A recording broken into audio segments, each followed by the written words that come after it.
এই জন্য বাজান হৃদয়ের কান পেতে কথাগুলো শোনেন। আল্লাহর কথা বলার জন্য আসছি, কোরআনের কথা বলার জন্য আসছি, বাপ দাদার গল্প শোনার জন্য আসি নাই। হৃদয়ের কান পেতে কথাগুলো শুনে যান কি বলতে চাই আর কি বুঝাইতে চায়। আমার আল্লাহ রাব্বুল আলামিন বলেন, আল্লাযীনা ইযা যুকিরাল্লাহু ওয়াজিলাত কুলুবুহুম।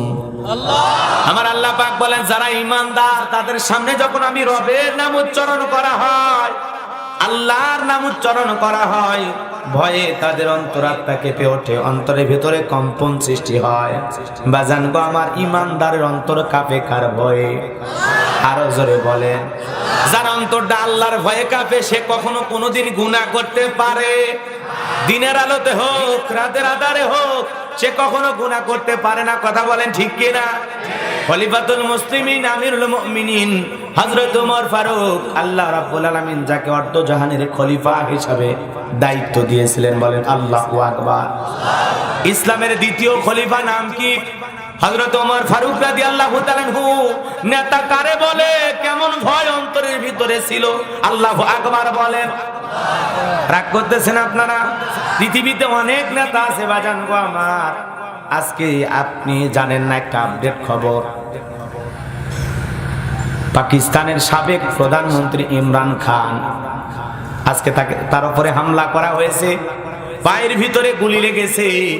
দেখেন, এই সমাজে এত বড় একজন নেতা ছিলেন, আজকে তার ক্ষমতা নাই, তাকে মানুষ হামলা করতেছে, তার উপরে গুলি পর্যন্ত চালাচ্ছে। তাহলে আজকে মানুষ যারা বড় বড় সমাজের দায়িত্বশীল, তাদের যদি জানমালের নিরাপত্তা না থাকে, সাধারণ মানুষের কি অবস্থা? কথা বলেন ঠিক কিনা? তবে যে যুবক হামলা করেছে ওরে গ্রেফতার করেছে। শুধু তাই নয়, যতগুলো মানুষ ওই হামলার শিকার হয়েছে, পাকিস্তানের সাবেক প্রধানমন্ত্রী ইমরান খান, আল্লাহরে বান্দা, একজন ক্রিকেটার ছিল, কিন্তু মানুষের কল্যাণে অনেক ভালো কাজ করেছেন। কথা বলেন ঠিক কিনা? তার জনসভা দেখে মনে হয় বাপ রে বাপ, এত মানুষ আসে কোথা থেকে? একজন মানুষের যদি জনপ্রিয়তা না থাকে, সমাবেশে চেয়ার ফাঁকা থাকবে, মানুষ খুঁজে পাওয়া যাবে না। কথা কোন ঠিক কিনা? কিন্তু ইমরান খান যখন জনসভায় যায়, লক্ষ লক্ষ মানুষ ময়দানে হাজির হয়ে যায়। বলেন আল্লাহু আকবার। তার মানে বোঝা যায় পাকিস্তানের জনগণ তারে ভালোবাসে। কথা কন নাকি আপনারা? আজকে সেই ব্যক্তির উপরে হামলা করা হয়েছে। আমরা আল্লাহ পাকের কাছে দোয়া করি, আল্লাহর এই বান্দা যেন পরিপূর্ণ সুস্থতা লাভ করেন। জোরে বলেন আমিন। আর জোরে বলেন আমিন। আর এখান থেকে পৃথিবীর সমস্ত রাষ্ট্রনায়ক, পৃথিবীর প্রধানমন্ত্রী যারা আছে, তাদের শিক্ষা নিতে হবে। কথা বলেন এখন। ক্ষমতায় ছিল, কেউ চোখ রাঙানোর সাহস পায় নাই। ক্ষমতা নাই, এখন ওই মানুষের জীবনের নিরাপত্তা পর্যন্ত নাই। কথা বলেন ঠিক কি দৃশ্য, কি দৃশ্য! কে যেন ভাড়া করেছে, কিভাবে হত্যা করা হলো। আজকে মানুষের কি অবস্থা! কত বড় বড় নেতা পৃথিবীর জমিন থেকে বিদায় হয়ে যাচ্ছে। কথা বলেন ঠিক কিনা? আল্লাহ আমাদের হেফাজত করুক। জোরে বলেন আমিন। এগুলো থেকে দেখে মানুষের শিক্ষা গ্রহণ করতে হবে। ক্ষমতা কারো চিরকাল থাকে না, এই জন্য ক্ষমতায় থেকে মানুষের উপরে আদল প্রতিষ্ঠিত করতে হবে, ইনসাফ প্রতিষ্ঠিত করতে হবে, মানুষের সাথে সদাচরণ করতে হবে, উত্তম ব্যবহার করতে হবে, জনগণকে হৃদয় দিয়ে ভালোবাসতে হবে। কথা বলে ঠিক কিনা? মানুষের দুই একটা কথা শুনে ভালো লাগে। এই হামলায় যারা হাসপাতালে ভর্তি আছেন, তাদেরকে যখন বলা হচ্ছে, তখন বলা হচ্ছে আলহামদুলিল্লাহ, আল্লাহ আমাদেরকে বাঁচিয়ে রেখেছেন, আল্লাহর অনেক শুকরিয়া, বহুত বহুত শুকরিয়া মালিকের, যে মালিক আমাদেরকে এত বড় হামলার থেকে এখন পর্যন্ত জীবিত রেখেছেন। আল্লাহর শুকরিয়া আদায় করেন, আলহামদুলিল্লাহ বলেন। আরো জোরে বলেন আলহামদুলিল্লাহ। এই ধরনের নেক্কারজনক ঘটনা পৃথিবীর কোনো মানুষের উপরে ঘটুক, আমরা কেউ চাই একজন নিরপরাধ মানুষের উপরে আঘাত আসুক, এটা মুসলিম হিসাবে আমরা চাই না। কথা বলেন ঠিক কিনা? পৃথিবীর সকল মানুষ নিরাপদে থাক, শান্তিতে বসবাস করুক, সেটা যেই ধর্মের হোক না কেন, যেই দেশের হোক না কেন, এটা আমাদের দিলের চাওয়া, অন্তরের চাওয়া। কথা বলেন ঠিক কিনা? আমরা মানুষ, সবার অধিকার আছে পৃথিবীর জমিনে বেঁচে থাকার। কথা বলেন ঠিক কিনা? সম্মানিত ভাইয়েরা আমার, পাকিস্তানের সাবেক প্রধানমন্ত্রী ইমরান খানকে আল্লাহ পাক হায়াত বাড়ায় দেন, আল্লাহর গোলামকে সুস্থ করে দেন। জোরে বলেন আমিন। তিনি যেহেতু মুসলমান, আমিও মুসলমান, একজন মুসলমান হয়ে আরেকজন মুসলমানের জন্য দোয়া করার দরকার আছে না না? বাজান গো আমার, হৃদয়ের কান পেতে কথাগুলো শুনে যাবেন। হযরত ওমর ফারুক রাদিয়াল্লাহু তাআলা আনহু প্রিয়তমা স্ত্রীকে বললেন, ও আব্দুল্লাহর মা, রাঙা তরবারি দাও, ছদ্মবেশ ধারণ করে দেখতে হবে, দেশের মানুষ সুখে আছে না দুঃখে আছে, জনগণের খোঁজ খবর নেওয়া লাগবে।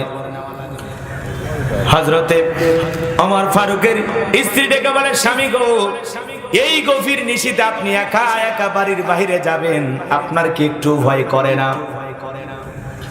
আপনার যদি কোনো ঘটনা ঘটে যায়, আপনার ভাগ্যে যদি কোনো ধরনের দুর্ঘটনা ঘটে, কি করবেন? হযরত ওমর ফারুক দেখে বলেন, বিবি রে, মুসলমানের নেতা হয়ে যারা, তাদেরকে নিরাপত্তা দেওয়ার মালিক আমার আল্লাহ। রাঙা তরবারি নিয়ে চলে গেলেন। লম্বা ঘটনা আমি লম্বা করতে পারবো না। গভীর রাত্রি, ওই রাত্রি বেলায় একজন মহিলা তার মেয়েকে ডেকে বলে, মা, আজকে কি পরিমাণে দুধ দহন করেছো? মেয়েটা দেখে বলে, মা, আজ একটু দুধ পরিমাণে কম হয়েছে।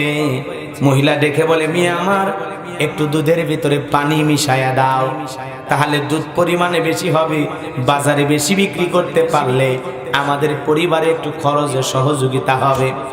ছোট্ট মেয়েটা ডেকে বলে, মা, দুধের ভিতরে পানি মিশানোর কথা বলতেছো, মা, তুমি কি জানো না আমাদের নেতা খলিফাতুল মুসলিমিন আমিরুল মুমিনিন হযরত ওমর দুধে পানি মিশানো নিষেধ করেছেন, মা, এটা তো করা যাবে না। মহিলা দেখে বলে, মিয়া আমার, এমন ভাবে কথা বলতেছো মনে হয় খলিফা আমাদের দেখতেছেন। শোনো মেয়ে, তুমি পানি মিশাও, কেউ দেখবে না। ছোট্ট মেয়েটা উত্তর করে বলে, মা, দুনিয়ার খলিফার চোখকে তুমি ফাঁকি দিতে পারো, কিন্তু আসমানের মালিক আমার আল্লাহর চোখকে ফাঁকি দেওয়া সম্ভব নয়। আল্লাহু আকবার। তাকওয়া কারে বলে? গভীর রাত্রিতে দুধের ভিতরে পানি মিশায় না কার ভয়ে?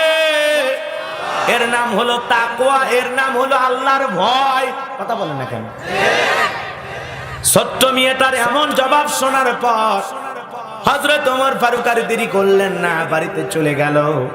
ডেকে বলে, প্রিয়তমা স্ত্রী আমার, ছেলের বউ পাওয়া গেছে, বিয়া দিবা নাকি? এবং তাকওয়াবান মেয়ে আর খুঁজে পাওয়া যাবে না। বলেন আল্লাহু আকবার। ছেলের বউ বানাবেন এই মেয়েকে, কি দেখা? কথা কর না কেন? যে মেয়েটা রাতের আধারে আল্লাহর ভয়ে দুধে পানি মিশায় না, এই মেয়েটাকে খলিফা তার ছেলের বউ বানাবেন কি দেখা? টাকা দেখা, সম্পদ দেখা? শুধুমাত্র তাকওয়া দেখা, খোদা ভীরুতা দেখা, পরহেজগারিতা দেখা, হৃদয়ের ভিতরে যে মালিকের ভয় আছে, এই ভয়টা দেখে ছেলের বউ বানাইতে চাচ্ছেন। আর আমরা ছেলের বউ নেককার, দিনদার, নামাজি, পর্দানি, সেগুলো দেখে চয়েস করি, নাকি মডার্ন ড্রেস পরে যায়, খোলামেলা পোশাক পরে, একটু নাচতে পারে, একটু গাইতে পারে, একটু মডেলিং করতে পারে, ডিজে পার্টি করতে পারে, শ্বশুরের হাতে আরসির বোতল তুলে দিয়া নিজে আরসির বোতল নিয়া কি কর মজা করে পার্টি করে খায়, আছে না? না, এমন ছেলের বউ আমরা চয়েস করি। কেমন বউ? মেয়েটা চলে যাচ্ছে টাঙ্গাইল কলেজে, বাবা দেখেছে মেয়েটা কলেজে যাচ্ছে, শ্যাম্পু করেছে চুলে, হাওয়ায় দুলতেছে চুল, দেখেছে আবুল, ছেলের নাম মকবুল, বিয়ে পড়াইয়া, বোঝেন নাই? ছেলেরে কবুল বলাই বাড়িতে নিয়ে আসবে। বলেন তো, কোন মেয়ে বেপরদায় চলে যাচ্ছে, চুল ছেড়ে দি, মাথায় কাপড় পর্যন্ত নেয় নাই, এমন মেয়েকে যদি চয়েস করে ছেলের বউ বানান, ওই ছেলের বউ আপনারে রান্না করে ভাত খাওয়াবে, আপনি কি পাগলের দেশে বসবাস করেন?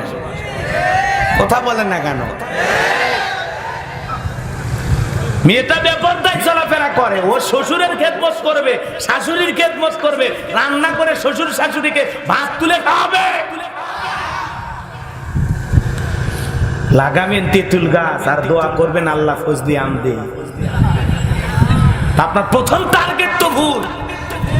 চিন্তা করেছেন যে মোটা অঙ্কের যৌতুক দেবে, সে মেয়ে যেমন হয় হোক ছেলের বউ বানাবে, সংসারে নাই শান্তি। কথা বলেন ঠিক কিনা? এই জন্য প্রথমেই ছেলের বউ যারা চয়েস করতে যাবেন, এদিক খেয়াল করেন, ছেলেকে যার সাথে বিয়ে দেবেন অবশ্যই মেয়েটা যেন দিনদার হয়, নেককার হয়, পর্দানিশী হয়, নামাজি হয়। আর ছেলের বউ চয়েস করার আগে দেখবেন ওর নানির পর্দা ঠিক আছে কিনা। ওর নানির পর্দা যদি ঠিক থাকে তাহলে ওর মায়ের পর্দাও ঠিক আছে, আর ওর মায়ের পর্দা যদি ঠিক থাকে তাহলে মেয়ের পর্দাও ঠিক আছে। কথা কন না? কারণ গাছের গোড়া ঠিক থাকলে ওপরে যত দিকে যাবেন সব ঠিক আছে। রাগ করতেছেন আপনারা? তাহলে হযরত ওমর ফারুক ছেলের বউ বানাবেন কি দেখা? তাকওয়া দেখা। আল্লাহর ভয় আছে অন্তরে, এমন তাকওয়া খোদা ভীরু যে মহিলার অন্তর, সেই মহিলাকে ছেলের বউ বানাইতে চায়। সুবহানাল্লাহ বলবেন না? এ বাজান গো, আমার লম্বা হয়ে যাবে, লম্বা করার সুযোগ নাই। এই জন্য ছেলে বলেন আর মেয়ে বলেন, মেয়ের যখন বিয়ে দিবেন ছেলেটা নামাজি কিনা, ছেলেটা কোরআন পড়তে পারে কিনা, আলেম ওলামাদেরকে ভালোবাসে কিনা, ছেলেটা পাঁচ ওয়াক্ত সালাত মসজিদে আদায় করে কিনা, ছেলেটার স্বভাব চরিত্রটা কেমন আগে দেখবেন, তারপরে বিয়ে করবেন। কথা বলেন ঠিক কিনা? এ যুগে খালি মেয়েদেরকে দেখে, মেয়েদের দেখতে যায় মনে করেন বলে মা তুমি নামাজ পড়ো, তুমি পর্দা করো, সূরা ফাতিহা পড়তে পারো, মেয়ের খবর নাই। কিন্তু ছেলেরে দেখতে যায় একবারও বলে না বাবা তুমি কি নামাজ পড়ো। কথা কন না কেন? মেয়ের আমরা খোঁজ খবর নেই, মেয়ে পর্দা করে কিনা, নামাজ পড়ে কিনা, কোরআন তিলাওয়াত করতে পারে কিনা। কিন্তু ছেলে যখন আমরা দেখি খালি উপরে দেখে না না স্মার্ট আছে, শেষ, এটুকুই শেষ। একবারও জিজ্ঞাসা করে বাবা তুমি নামাজ পড়ো। কথা কন না কেন?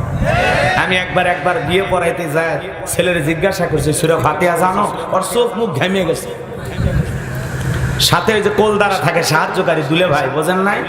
দুইজন এসে বলতেছে হুজুর আপনাদের বিয়ে পড়াইলে হাদিয়া দেয়, কথা 500 1000 দেয়, হুজুর 2000 টাকা দেবো, তা দয়া করে বিয়েটা ভেঙে দিন না। কেন কি হয়েছে? কই ও কেন সূরা ফাতিহা আমরা কেউ জানি না। যখন বলছি ভাই সূরা ফাতিহা মানে বোঝেন না? না আলহামদুলিল্লাহ সূরা ওটা পারি তো কোনো মতে, বুঝছেন? আমাদের অবস্থা তাই হয়ে গেছে। এই জন্য শুধু ছেলে মেয়ের নামাজের খবর নিলে হবে না, ছেলেরও নামাজের খবর নেওয়া লাগবে। খালি মেয়ের চরিত্রের দিক তাকালে হবে না, ছেলেরও চরিত্রের দিকে তাকাল লাগবে। কথা কন না? মেয়ের পর্দার দিকে যেমন তাকাবেন, ছেলে মদ খায় কিনা, সিগারেট খায় কিনা, গাঁজা খায় কিনা, নিশায় আসক্ত কিনা দেখার দরকার আছে না? এই জায়গাতেও যাচাই করে বিয়ে দেবেন, মনে থাকবে ইনশাআল্লাহ। কষ্ট পাচ্ছেন মনে হয়? তাহলে রাতের আধারে দুধে পানি মিশায় না কার ভয়ে? এর নাম কি?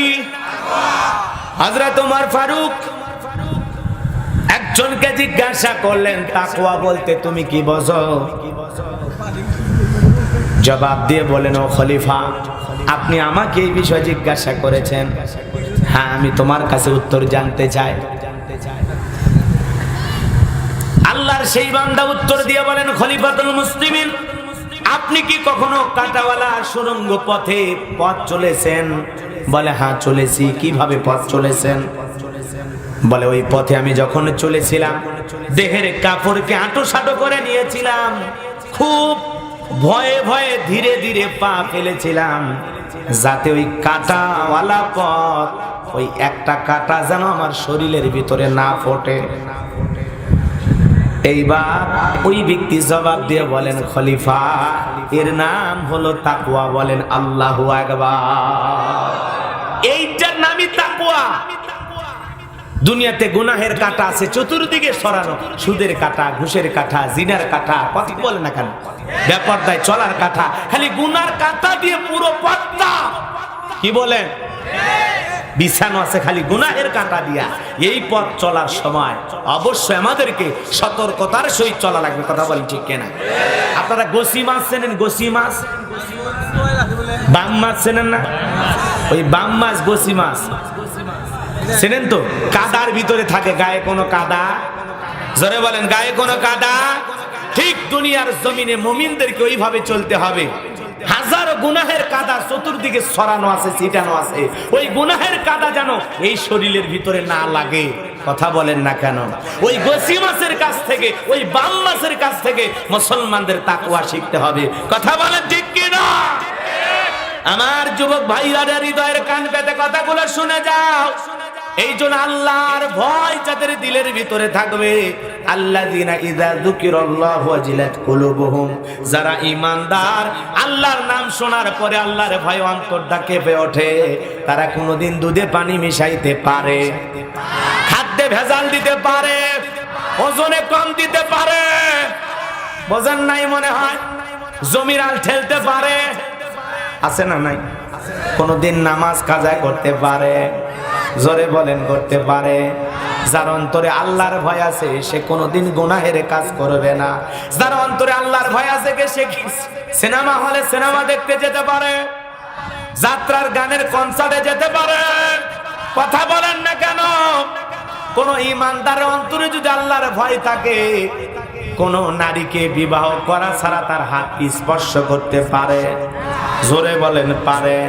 এজন্য টাঙ্গাইলের যুবক সাবধান করে বলে দিয়ে যায়, যদি অন্তরে আল্লাহর ভয় থাকে, দিনের আলোতেও গুনাহ করা যাবে না, রাতের আধারেও গুনাহ করা যাবে না, একমাত্র কার ভয়ে?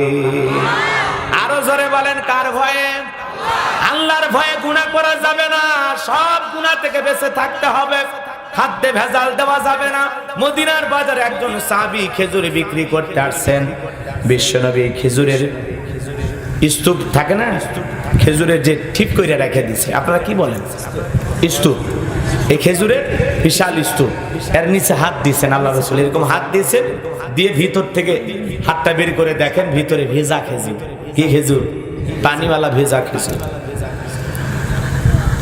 সাহাবী তখন বলতেছেন, নবী গো, বৃষ্টি হয়েছিল তো এই জন্য আর কি। আল্লাহ রাসূল কি বলেছেন জানেন? খবরদার আমার উম্মতকে এইভাবে ধোঁকা দেয়া যাবে, মাঙ্গাসা ফালাইসা মিন্নি। যে আমার উম্মতকে ধোঁকা দেয়, যে আমার উম্মতের সাথে প্রতারণা করে, সে আমার দলভুক্ত নয়। কথা বলেন ঠিক কি না? এই জন্য আপনি খাদ্যে ভেজাল দেন, ওজনে কম দেন। বাজারে চিনি আছে, সিন্ডিকেট তৈরি করা আজকে চিনির সেঞ্চুরি পার হয়ে গেছে। কথা কন ঠিক কিনা? চিনির দাম কারা বাড়াইছে? কথা কন না কে? আল্লাহ যদি খালি চিত্রাঙ্গের ঝড় একটু বেশি করে দিয়ে ওদের চিনির গোডাউনে পড়তো, সব পানি হয়ে যেত। কথা কন ঠিক কিনা? এই জন্য বাজারে সিন্ডিকেট তৈরি করে এক সময় ওরা পেঁয়াজের দাম বাড়াইছে। বাজারে সিন্ডিকেট তৈরি করে এই কালো বাজার ব্যবসায়ীরা সয়াবিনের তেল দাম বাড়াইছে। কথা কন ঠিক কিনা? আবার শুরু করেছে চিনি, 120 টাকা, 110 টাকা, 115 টাকা, 100 পার হয়ে গেছে দাম। যে চিনির দাম ছিল মাত্র 45 টাকা কেজি, 50-55 টাকা কেজি, বাড়তে বাড়তে এখন 100 পার হয়ে গেছে। চায়ের দোকানদার বলতেছে 100টা দোকান খুঁজলে 10টা দোকানে চিনি পাওয়া যায়, চা বিক্রি করবে চিনি দিয়ে, সেই চিনিও খুঁজে পাচ্ছে। কথা কন না কে? আর যদিও 2-1 দোকানে পাওয়া যায় দাম, কথা কন না কে? আপনারা মানে বাজার থেকে চিনি খান না নাকি? টাঙ্গাইলে বাজারে চিনির দাম কত? হ্যাঁ, হুজুর বলতেছে 105, আপনারা কত? 120 দিয়ে কিনে নিয়ে আসছেন। কিনছেন না মিছে? হ্যাঁ, আবার এটা মিডিয়াতে গেলে আবার আমার দোষ হয়ে যাবে, বুঝেন না? কিনছেন তো 120 টাকা দিয়ে কিনছেন, হুজুর কিনছে 105 টাকা দিয়ে, আমিও কিনছি 100+। তো যাই হোক, আপনাদের মাঝে এই কথাটা বলতেছি এই জন্য, মনের দুঃখ নিয়ে বলতেছি। বাজান, আজকে সমাজে যে যা খুশি করতেছে, দেখার কেউ নাই। কথা বলেন না কেন? মনে হয় দুনিয়াতে আমাদের অভিভাবক ঠাই কেউ নাই। কথা কন না কেন? কারণ অভিভাবক যদি শক্ত হয়, এগুলো দাম বাড়ানোর কারো সাহস আছে? খালি উপর থেকে যদি একবার আওয়াজ আসে চিনির দাম 50 টাকা নির্ধারণ করা হলো, এর ওপরে যদি কেউ 1 টাকা বিক্রি করে, ওর ব্যবসায়ী লাইসেন্স বাতিল করে দেওয়া হবে, ওর 10 বছর জেল, 10 লাখ টাকা জরিমানা। ওর বাপ পর্যন্ত চিনির দাম 50 টাকা বিক্রি করবে। কথা কোন ঠিক কিনা? কিন্তু কে আওয়াজ দেবে? কেউ আওয়াজ দেওয়ার নাই। কথা বলেন ঠিক কিনা? যে যা খুশি, মাঝে মাঝে বিভিন্ন জিনিসের দাম বৃদ্ধি পাচ্ছে, দেখার কেউ নাই ভাই, দেখার কেউ নাই। দুঃখ লাগে, আমরা গরিব মানুষ, যারা অসহায় মানুষ, যারা দিন মজুর, যারা শ্রমিক, যারা রিক্সা চালক, যারা ভ্যান চালক, আজকে যারা মধ্যবিত্ত পরিবার, তাদের অবস্থা খুবই খারাপ। এই দ্রব্যমূল্যের ঊর্ধ্বগতির কারণে অনেক মানুষ এখন কষ্টের ভিতরে দিন পার করতেছে। কথা বলেন ঠিক কিনা? আল্লাহ আল্লাহ আমাদের দেশের উপরে খাস রহমত বরকত নাজিল করেন। জোরে বলেন আমিন।